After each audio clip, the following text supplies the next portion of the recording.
प्राचीन समय की बात है। एक बार गौतम बुद्ध का एक शिष्य, जो कि सालों से गौतम बुद्ध के आश्रम में आता, उनके प्रवचन सुनता और आश्रम में ध्यान करता और फिर चला जाता, लेकिन अचानक कुछ दिनों से उसने आश्रम में आना ही बंद कर दिया। ये बात गौतम बुद्ध ने भी महसूस की। एक दिन जब गौतम बुद्ध उस गांव से भिक्षा मांगकर वापस लौट रहे थे, तो रास्ते में उस शिष्य का घर भी पड़ा। गौतम बुद्ध उसके घर के अंदर चले गए।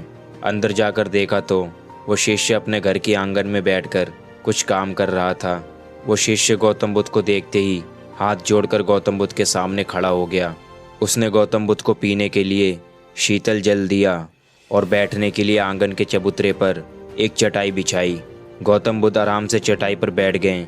फिर गौतम बुद्ध ने उस शिष्य से पूछा, क्या हुआ है? तुम्हारे घर परिवार में सब कुछ ठीक तो है ना? शिष्य बोला, हाँ गुरुवर, सब कुछ ठीक है। फिर गौतम बुद्ध ने पूछा, फिर तुमने आजकल आश्रम में आना क्यों छोड़ दिया?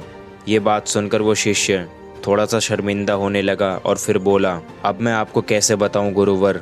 गौतम बुद्ध ने कहा, तुम बिना डरे कह सकते हो। फिर शिष्य ने कहा, गुरुवर, मेरे वस्त्र बहुत पुराने हो गए हैं, वो कई जगह से फट गए हैं, अब वो पहनने लायक नहीं हैं।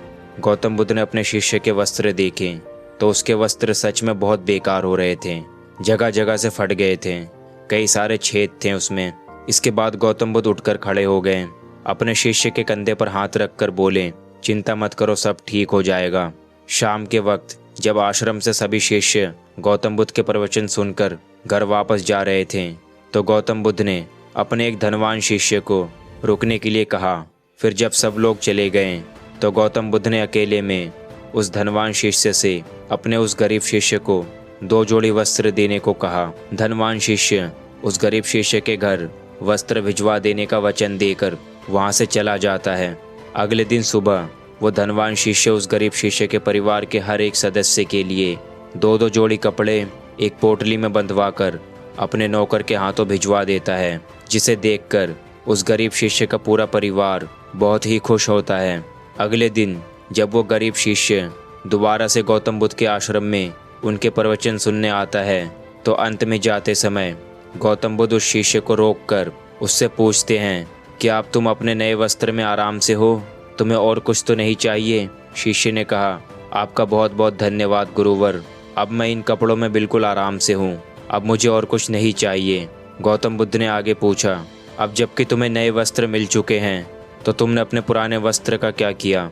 शिष्य ने कहा, हमारा परिवार अब उन वस्त्रों को अपने बिस्तर में बिछाने और ओढ़ने के काम में इस्तेमाल करेगा। गौतम बुद्ध ने कहा, फिर तुमने अपनी पुरानी ओढ़नी का क्या किया? शिष्य ने कहा, गुरुवर, मैंने उसे अपने घर की खिड़कियों में पर्दे की तरह लगा दिया है। फिर गौतम बुद्ध बोले, तो क्या तुमने अपने घर के पुराने पर्दे फेंक दिए? शिष्य बोला, नहीं गुरुवर, मैं उन पर्दों के छोटे छोटे टुकड़े करके उनका इस्तेमाल रसोई में गर्म बर्तनों को उतारने और पकड़ने के लिए करूँगा। फिर गौतम बुद्ध ने पूछा, तो फिर तुमने रसोई के पुराने कपड़ों का क्या किया? शिष्य ने कहा, अब मैं उनका इस्तेमाल घर में पोछा लगाने के लिए करूँगा। गौतम बुद्ध ने कहा, तो फिर तुम्हारे पुराने पोछे का क्या हुआ?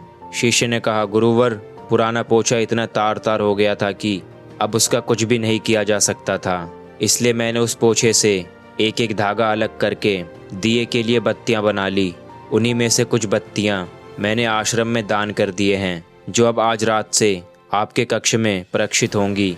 शिष्य की ये बात सुनकर गौतम बुद्ध संतुष्ट हो गए। वो इस बात से बहुत खुश थे कि उनका शिष्य वस्तुओं को बर्बाद नहीं करता, बल्कि उनका सही से इस्तेमाल करना जानता है। गौतम बुद्ध हमेशा अपने शिष्य को बहुत ही कम चीज़ों के साथ जिंदगी जीने की शिक्षा देते थे।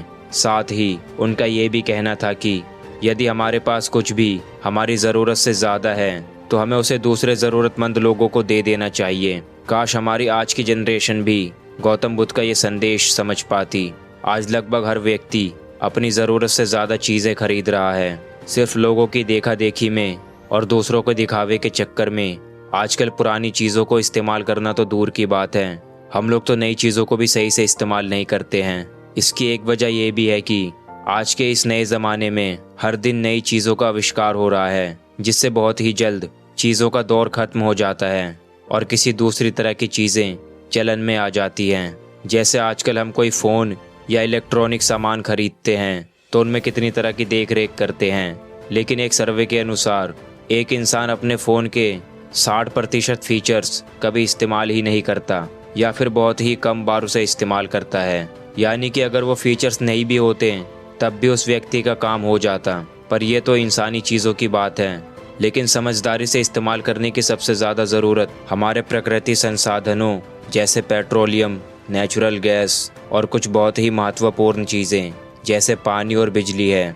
आज जब प्रकृति संसाधन दिन प्रतिदिन खत्म होते जा रहे हैं तो ऐसे में हमें भी पूरी कोशिश करनी चाहिए कि चीज़ों को कम से कम बर्बाद करें और अपने छोटे छोटे प्रयत्नों से इस पृथ्वी को सुरक्षित बनाकर रखें। तो दोस्तों, आपको वीडियो अच्छी लगी हो तो वीडियो को लाइक करते हुए शेयर ज़रूर करें और ऐसी ही प्रेरणादायक कहानियाँ सुनने के लिए हमारे चैनल को सब्सक्राइब करके बेल आइकॉन ऑन कर लें।